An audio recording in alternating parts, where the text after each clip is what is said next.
Let things be exactly as they are. You can't change me, and you can't change God. Let things be exactly as they are, and you and me will live in peace. Well, I don't know what anything is for unless I listen to that still small voice telling me this simple truth, that everything is for my good. Sing it with me. Let things be exactly as they are. You can't change me, and you can't change God. No, you can't change God. Let things be exactly as they are. You and me will live in peace. I'm not this body that you see, although today I love the adornment on my body, rainbows for everyone. I am as God created me. We are all one family, and it's possible to live in peace. So let things be exactly as they are. You can't change me, and you can't change God. Let things be exactly as they are. You and me will live in peace. Kumbaya.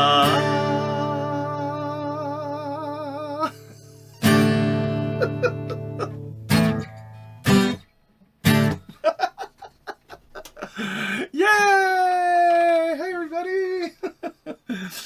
Wow, what a fun day of the sanctuary already, right? Ooh, I want to, I have so much to share, but I want to make a remark on what we were talking about in Reverend David's program, and kind of all day, starting with Reverend Sharon this morning.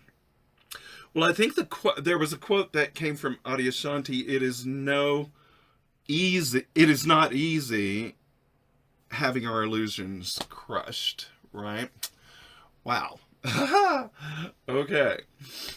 Well, that certainly is true. It's not easy having our illusions crushed. You know, for me, of course, I've been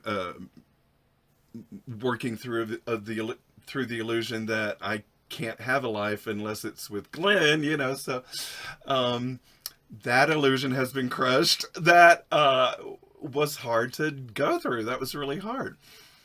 Hey, Connie, I love you. I'm so glad you're here. And with that, so much learning and remembering, actually, is what it is. Remembering who I truly am. And in that process, I have learned to love everything, all of it. the physical, the spiritual, the ego, the feelings, the this, the that, the, meditating times, the times when I'm angry, like all of it. I've come to love and appreciate all of it, the whole experience. What a ride it is. And I've come up with a affirmation for myself, which is don't demonize the ego, because the ego is a part of us, a part of the creation, a part of our experience in this life, and everything is holy. All of it is holy. Now, I don't want to be attached to my ego, and I don't want to, listen to the thoughts that don't work for me and all that thing. We know how to navigate that now. I think we have enough tools. Of course, my daily practice is along with now thoughts of awakening. My daily practice is, of course, A Course in Miracles and the lessons in the text, which I'll be sharing a little bit later on. But what I've come to understand is something Reverend David talked about a little while ago.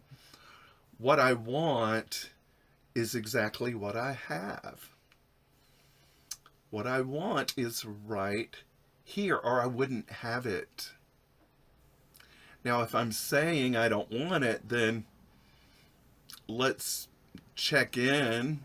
That's where the ego comes into play, right? Because it'll give you all these things and tell you that you're unhappy and all of this stuff. But that's not even horrible or bad or anything either. It's a pointing. It can lead you to discovering what it is you truly do want, and to allow that to manifest through you. This is how it is for me now. Now that I've gotten past being afraid of life without Glen, and then, of course, for me, it was a 1-2 punch. Glen passed, and then, this administration came in. So, so from the beginning, January 2025, I just have looked at what is exactly in front of me, what is here, and I've begun to understand that that is what I want, and therefore I can be grateful for that. And of course, the essence of the lesson, let things be exactly as they are, is you don't have to push and push and push, because things are going to change anyway, and they will change according to, your thinking and your, I'm just going to call it vibe, your vibe that you're putting out, because that's what's going to attract what you have. And so I look around, and when I first moved into the, property that I'm here now, all I could see was things that needed to be repaired. And that put me in a particular frame of mind of not having enough, survival, how is this all going to happen, blah, blah, blah. Then, over the course of, since January really, it shifted to gratitude. Oh, I'm grateful. I'm grateful for this big, huge pile of wood out here that's rotting in my field.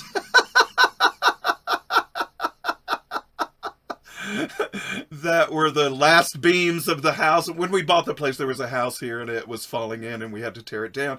But Glen liked, and it was really old. It was like from the 1700s. And Glen wanted to keep the beams that, supported it and everything. So we still have them. They're piled up back here. And I'm grateful. I'm grateful because it reminds me of Glen, first of all. I know, it's another wonderful remembrance. And then, now what's happening is, my financial life is settled, and I'm not so scared anymore, and I'm not worried about where things are coming from. And my life is opened up to where I'm able to make some of the repairs now and some of the projects that Glen and I had envisioned together. So one of those things is that I'm building a deck on the back of my trailer here, and it's facing up the mountain, so it's a gorgeous view with all these trees and everything like that, and an open sky. It's gorgeous. And so I'm putting a deck back there, and it's huge. It's 30 feet long and 10 feet wide. It's huge. So it gives me like a whole nother area of living space even. And so I've begun to shift my thinking from what is wrong to this is exactly what I want because it's here in my life. And I'm so grateful for that reminder today, because that truly is what's happening. And some folks have joined us. Let's see. Oh, who's here? Michelle's here. Thank you. Jan's here. Thank you. Rana's here. Thank you. I'm so glad y'all are here. So yeah, that's what I wanted to say first. And so I'm grateful. I'm grateful for all that I have. I'm grateful for you guys always, every day. And my life is exactly the way I want it to be because it's the way it is. And I have attracted this life to me. Yeah. Oh, thank you, Michelle. So let's see. Let's do my little prayer that I love to do. Circle of love. And I breathe 3 times, and on the last time I exhale with an Om, if you'd like to with me.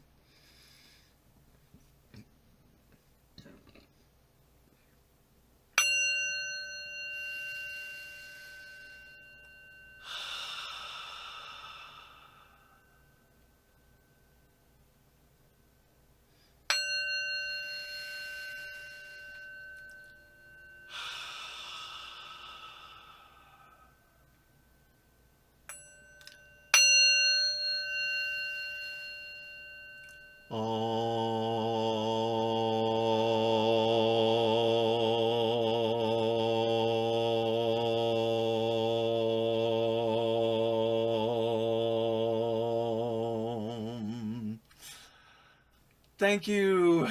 Thank you, thank you, thank you, thank you, thank you, Spirit, for our lives, for this sanctuary, for being right here, right now, and together in this time and place at this moment in the sanctuary, and also later if you're watching on YouTube, we are co-creating, all of us in this moment, a circle of unconditional love where everything we like is included and everything that we do not like is included, because it gives us an opportunity to look at what we don't like and to make peace with that and see what the lessons are.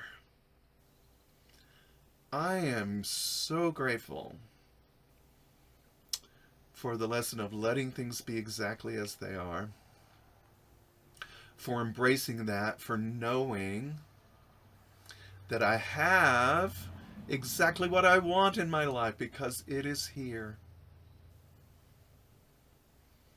I am grateful for my brothers and sisters. I am grateful for our fellowship together. I love you. And blessed be, and so it is. I'm giggly. That's nothing new, I guess, but that's one of the things that happens in my body over here a lot. So I kind of wanted to share, it's June 1st, so this is the first day of LGBTQAI Pride Month. Yay! And I always love Pride Month. Yeah, we love Pride Month. And I want to tell you something really cool that I got to participate in yesterday, which is our local area of Brattleboro, Vermont, has an AIDS walk every year, and that's really super important to me because I'm HIV positive, and the AIDS service organization here in my local area is amazing, amazing people, wonderful, wonderful. Like, it feels like family. You know, you walk into that office and it just is embracing. It's so much love there. And that was a wonderful surprise when I first moved here.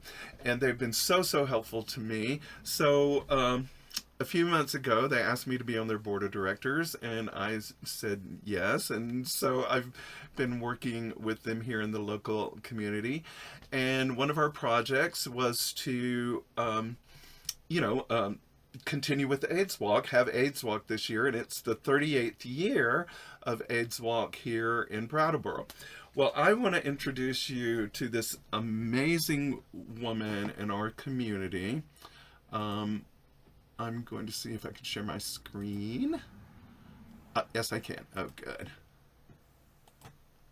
Okay. This wonderful lady, her name is Shirley Squires, and she is an amazing supporter of the LGBTQAI community here in Brattleboro, and has also raised, I think they said, $500,000 for AIDS Walk, for the AIDS project here. So I'm going to read you, I just want to read you a little bit about, you can see over here on my Facebook page. So we had a wonderful day. It was at Center Congregational Church in Brattleboro, who was hosting the annual AIDS Project of Southern Vermont AIDS Walk, now named after a remarkable woman of 94 years, y'all. She's 94. You can still kick it up at 94. Shirley Squires and her son Ron Squires, made history as Vermont's first openly gay legislator, representing the towns of Guilford and Vernon. Ron was a tireless advocate. He championed legislation to ban discrimination against gays and lesbians before his untimely death from AIDS-related illness in 1993. So Shirley was his mom, and Shirley Squires has raised hundreds of thousands of dollars for AIDS Walk over the past 38 years. And so we renamed the walk this year in honor of her and Ron. And so the walk is now named the Ron and Shirley Squires AIDS Walk. It's so sweet. Yeah. And this is our executive director. His name is Samba Diallo. And this is our board president. And his name is Lama Tomas. He's a Buddhist monk. And I'm telling you, this is the coolest thing for me, you know, to walk into this wonderful place that provides services for me and many other people here in the area, and to be embraced by these wonderful folks, you know. So I just wanted to share that bit of loveliness that happened. And okay, so I want to share this video with you that I sent to Shauna. This is sort of like my kickoff Pride video. And it's about me, but I'm actually playing a character. It's like a little mini movie. It's only 5 minutes, but it's like a little tiny movie. And I think I've played this before, but I wanted to play it again today. It's called Transcendence, and the character that I'm playing is a male presenting character. And trust me, this is the last time you'll ever see me, Yolanda, in a suit and tie. Okay, as in this. This video was made right as I was legally changing my name to Yolanda and really claiming my, my transfemme gender queerness. And in this particular video, the character is dreaming about that opportunity to do the same thing. And then it leaves us with a question. What happened? What really happened? Was it a dream or was it real?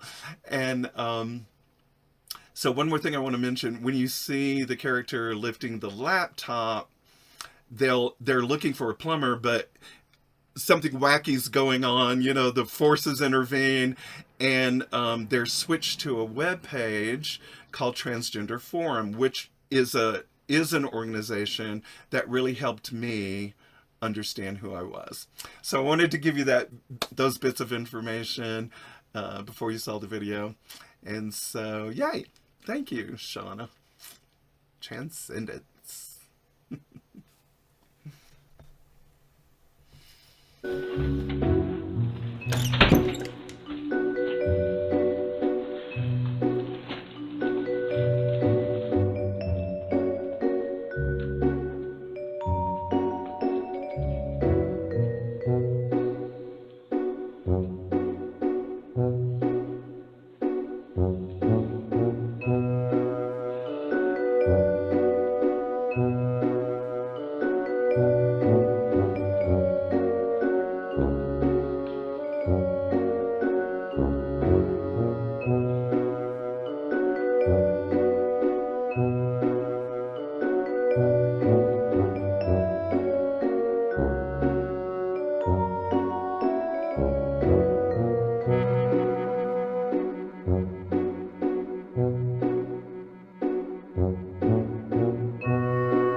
fairy, genderqueer, where everything I thought I knew disappeared. I'm non-binary, I'm feminine but hairy, both masculine and feminine, loving my padded underwear.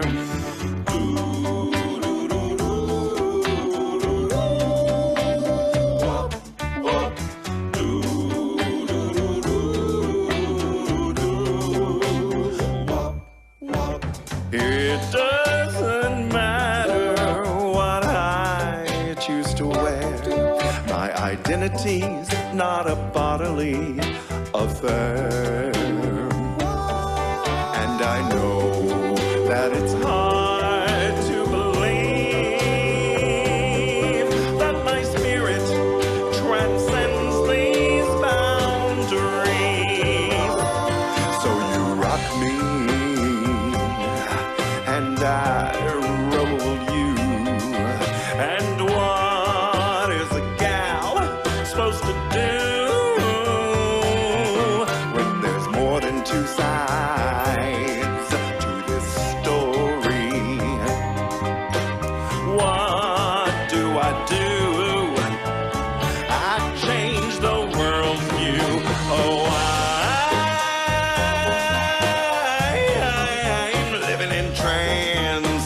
its light.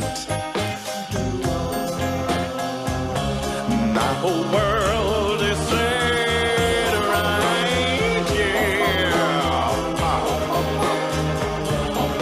'Cause I'm not afraid of who I am. I once was lost, but now I'm found. I'm living in, I'm loving in, I'm kissing and hugging in. Transcendence.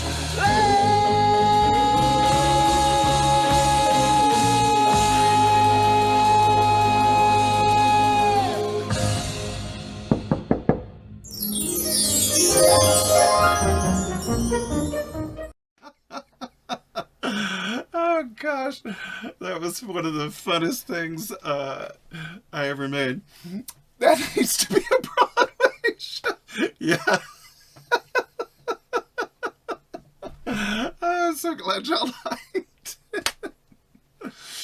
Well, those are my friends, Doreen, which you've all met, and my friend Lady Dee, who helped me bring that into fruition. So, yeah, I wanted to share that today, and I'm super excited because I have a new song. Looks like this is going to be a lot of music today, which is, yeah, the thing that I do. Yeah, Tina, I'm like, that ought to be a Broadway show. That really ought to be. I'll be working on that one. How's that? Well, so last week I wasn't here because I was speaking at Unity of Norwalk, Connecticut, and it was a great day. And my topic that day was from the introduction to A Course in Miracles, which says the opposite of love is fear, but what is all encompassing can have no opposite. Now, I've been, reading A Course in Miracles for years, and I read the introduction every Wednesday night on our Wednesday night class that Glen and I started. And this line had never hit me the way it did last week. So it's like, we all know the opposite of love is fear, but maybe some of us, maybe like me, kind of skip over the next line and don't really think about it. But for a minute, just think about what that means. What is all encompassing can have no opposite. That means there is no fear, or whatever we're experiencing as fear is in love, is in the vibration of love. We can find our way through it. That's why there's nothing wrong with fear. There's nothing wrong with feeling your emotions or anything like that, is because it can lead you back to love if you will let it. This is what I've discovered for myself, everything that I don't like in the world leads me back to love if I allow it to. And of course, 40 days of watching the news with Healing Not Hate has really, really, really, really helped. So, anyway, I'm looking at Rana's comment. Thank you, Rana. So sweet. So anyway, I came back home last Sunday. It's about a 2-hour drive, and I was Spirit was all over me with this, in me, outside, everywhere, surrounded. I was surrounded by the all-encompassing love. So this song just poured out of me, and here we go.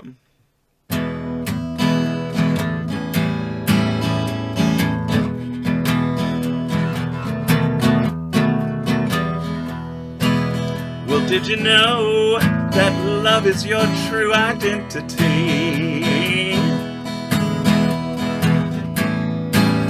Well, did you know that love is all encompassing? Oh yeah.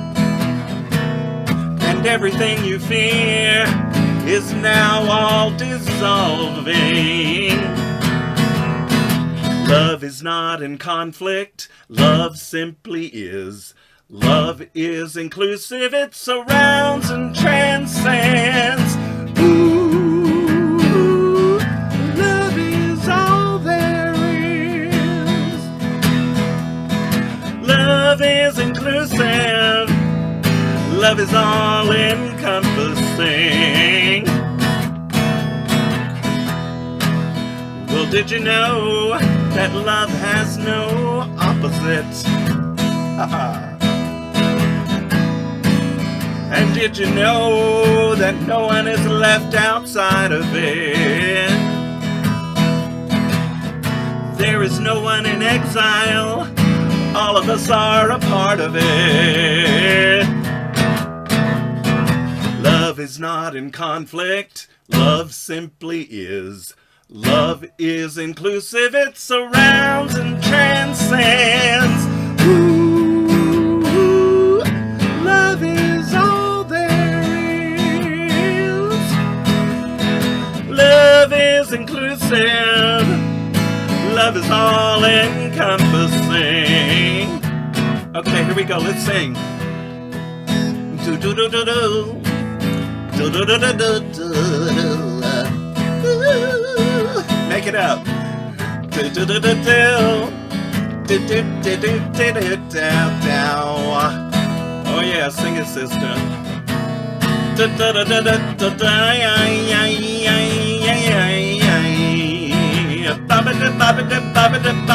Love is not in conflict. Love simply is. Love is inclusive. It surrounds and transcends.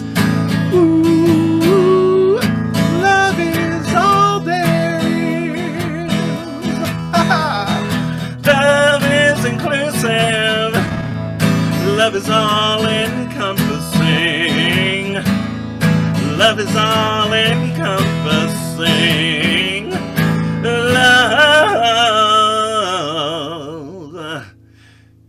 is all encompassing.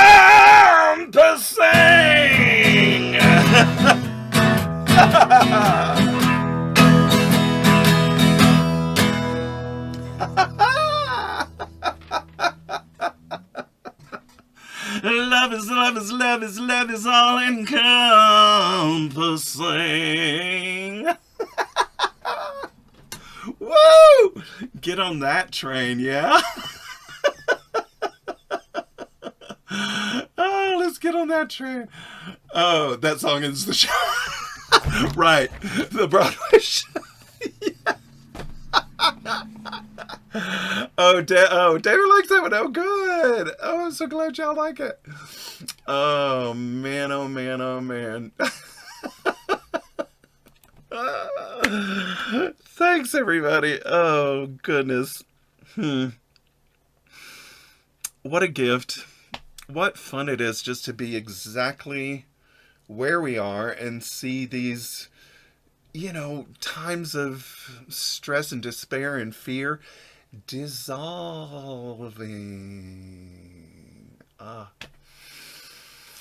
Yeah. Wonderful. All right. Well, as I like to do, I'm going to share a little bit from one of Glen's booklets, dated. Actually, this was from May 25, 2016.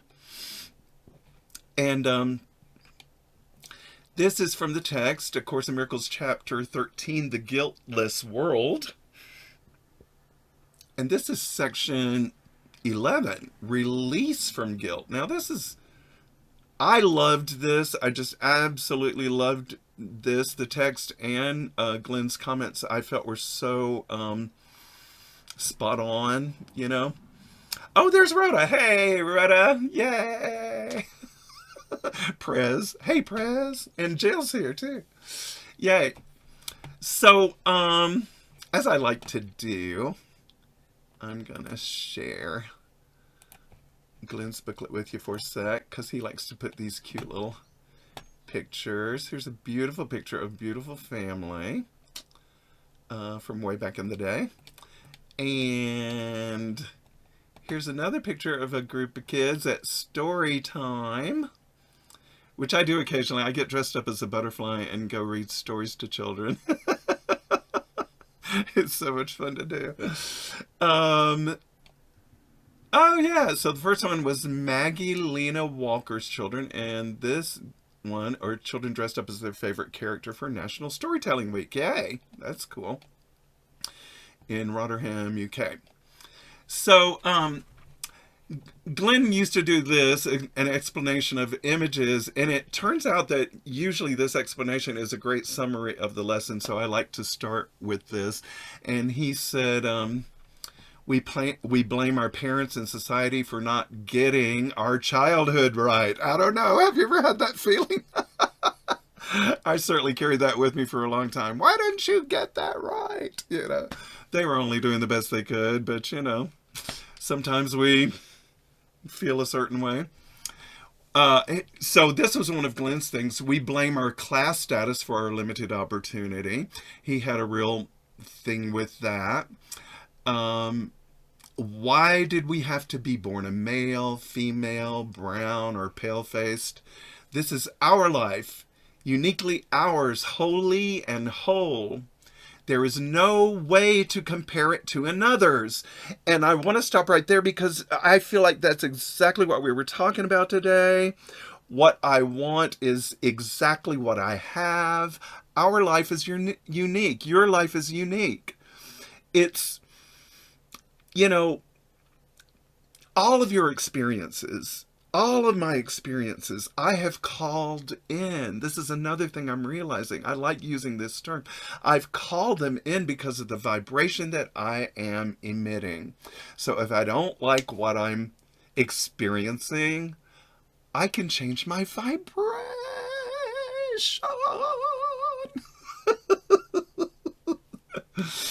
Okay, Glen says, this is our life, uniquely ours, holy and whole. There is no way to compare it to another's.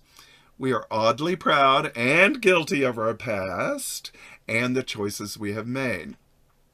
Here's another one for me. Oddly proud and guilty of our past and the choices we have made.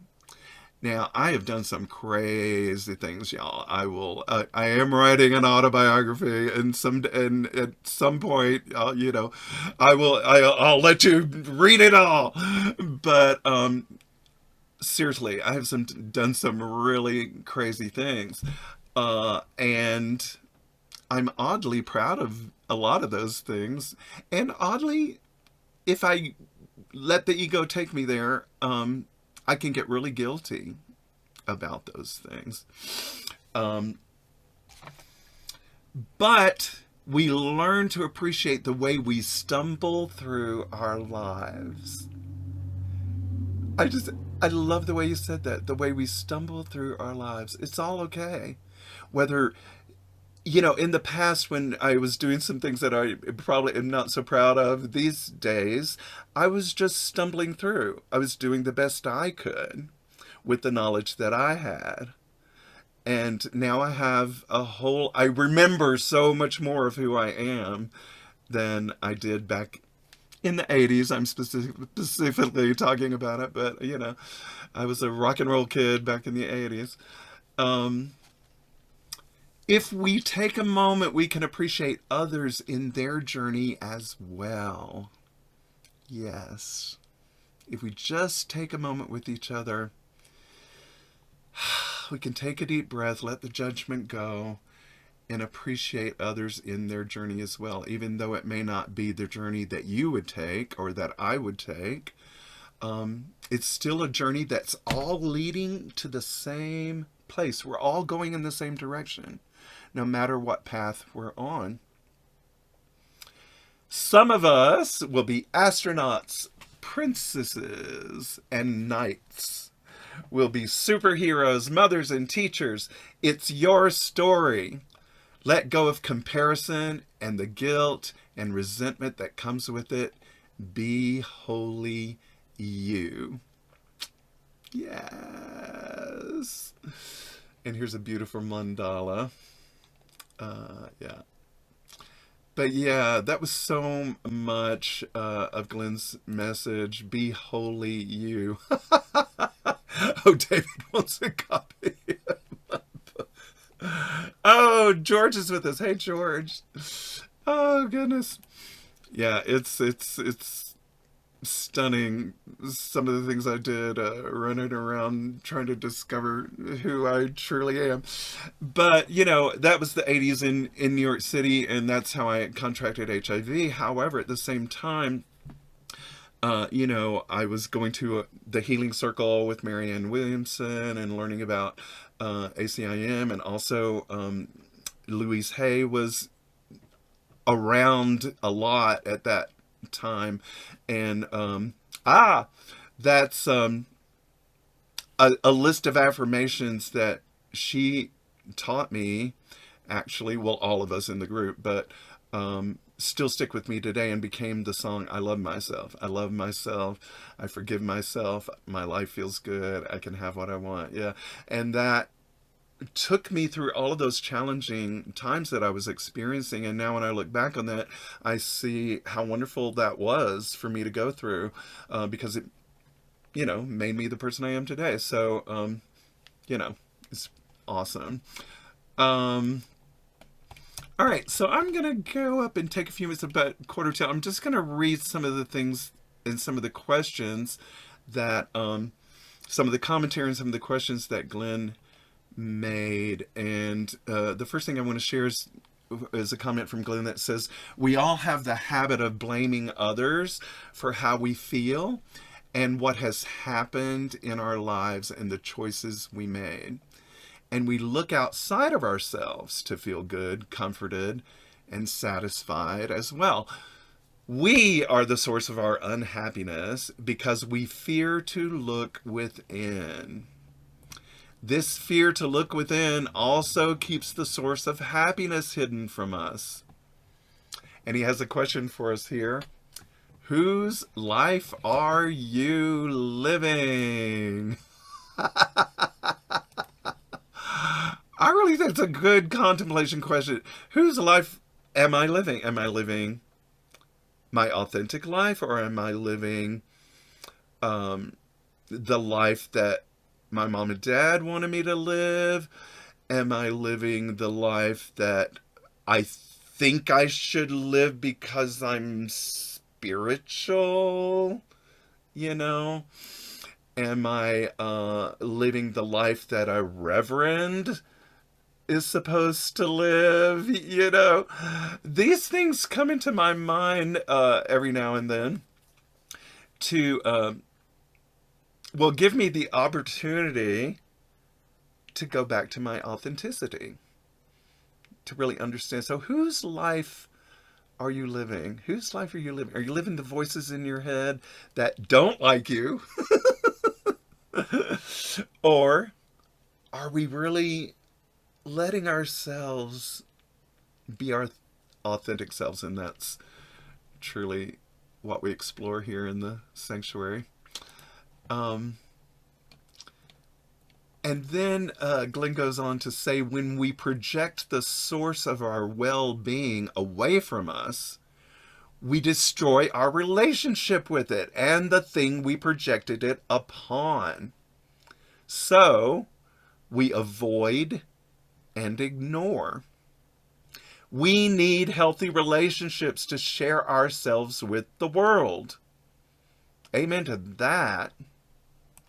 Hello, I'm looking at a room full of healthy relationships. Yeah, exactly. Like we hold each other. We're the Sangha, right? We are in service of the whole, after all. If others are free, then we are too, to act upon what we want. We're not here to police each other's behavior. I'm going to say that again. I'm going to say it for me. I am not here to police other people's behavior. This was hard sometimes. With Glen, I know when he was alive, y'all heard him say, he'd be walking down the street and he'd get all really upset about how people were parking their cars. And I would just say, leave people alone, leave people alone, leave people alone. He was like, no, they can't park there. He would go into, stores and say, whose car is parked? Just something that really got him going. I don't know. Jacqueline's with us now. Yay. But I love that. So we're not here to police each other's behavior. And he leaves us with a question here. How do you limit sharing gifts and talents? Well, that's an interesting question. How do you limit sharing gifts and talents? Well, actually, with the concept of policing other people's behavior, I police my own behavior sometimes, and I think and that does limit my sharing of my own gifts and talents and my authentic self, because I second guess. Like, even sometimes when I come in the sanctuary, I'm like, oh God, I probably shouldn't sing that song, or I shouldn't. Like today, Transcendence, I'm like, should I even, share that? Like, la la la la. I know I've shared it before and people didn't say anything, they didn't hate it, so maybe I'll share it again. This mishigosh that, talks and talks. That is the voice, again, that does not like you. Thank you. So yeah, I can see how policing other people's behavior or my own behavior can limit the sharing of my gifts and talents. Oh, wow. Here's another good point he makes. Glen says, letting others project guilt onto you will also twist your relationships. We cannot join in guilt and suffering. It's not possible to join someone in their misery. We can only assure them that they are loved and whole and complete. Question: do you agree with the suffering of others? Now, that's a really good question. Excuse me. And thank you, Jacqueline, for that comment. What an interesting question. Let me get it right again. Do you agree with the suffering of others? Now, I hear that question like this. Somebody comes to me for prayer because they're sick in the body. And if I'm not careful, I can agree with them that it sucks to be them. You see what I mean? If I'm not careful. So even if my prayer, quote unquote, if I'm going, oh, take this horrible thing away from this person, so that they will not suffer, that emphasizes how I think that person is living a life that sucks. I don't know what's going on. My prayer is to see them whole and complete in whatever condition the body is in. And that seeing of them whole and complete is the healing element. And the healing doesn't necessarily mean that the body's not going to die, or that the body's going to miraculously be cured from whatever ill that is. But what it does mean, there's Glen twice. It does mean that my calling is to see you as whole and complete, and to see myself as whole and complete. No matter what the condition of my body is, no matter what the condition of your body is. And that's where I find comfort in I am not a body, I am free. I am still as God created me. But for me, that's a profound lesson because as a reverend, people do come to me and ask me to pray for them or their family or this and that, and I do, and I have such great compassion and heart for suffering, for us when we're suffering, because I know what that feels like. Profoundly, I do. But I don't want to hold people in their suffering. I want to give myself and other folks a way to see past it. And that's why seeing myself and others as whole and complete is so important. Seeing the world that we live in as whole and complete, because we are individually whole and complete. When we realize ourselves as whole and complete, that's the vibe that we are projecting, and that's what we are attracting. That's the world that we're creating. And that is really becoming evident to me. Oh, by the way, it's almost time, but I want to go through a couple more things. I want to leave us. Okay, I want to leave us with Glen's last comment on this booklet. He says, forgiveness, salvation, etc., is just the experience of letting go of guilt. Our truest selves are full of the light of love. We are not inherently guilty. We're not who we thought we were in the past. There's no reason to act like it. The real world reflects the truth of who you are. And his final question for us is, what do you see when you look in the mirror? So I'm going to leave you with this song. I think I have time for it. And this is something I still do every day in the mirror. Probably the first thing when I get up, pretty much. Before I come into the sanctuary, I sing this song or just recite it in the mirror. So sing it with me. You'll get up. You'll catch it. It's easy.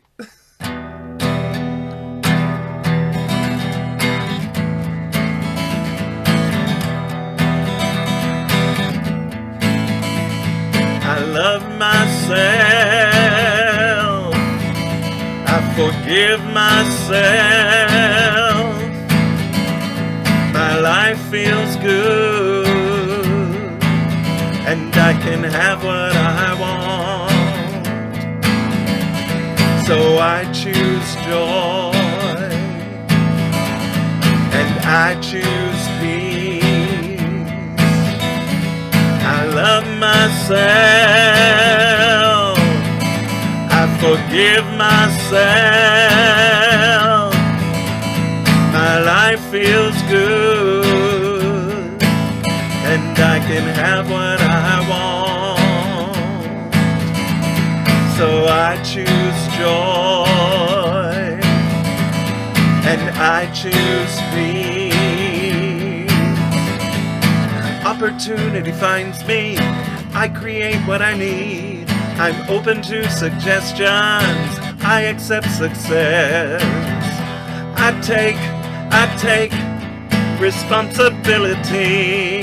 Abundance flows through me, and I prosper, and you prosper, and we prosper. And a 1, 2, 3, because I love myself. I forgive myself. My life feels good, and I can have what I want. And I choose joy, and I choose peace. Break it down now. Opportunity finds me. I create what I need. I'm open to suggestions. I accept success. I take responsibility. Abundance flows through me, and I prosper. You prosper. We prosper. And a 1, 2, 3, because I love myself.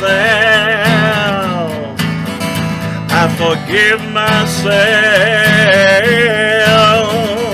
My life feels good, and I can have what I want. So I choose joy, and I choose peace for all beings, for all life, for the universe, because I love myself.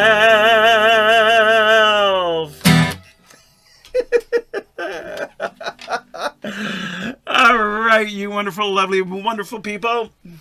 Listen to the voice that likes you. She will tell you that we are one, and she will tell you how to act like it. I love you guys. Thanks for joining me.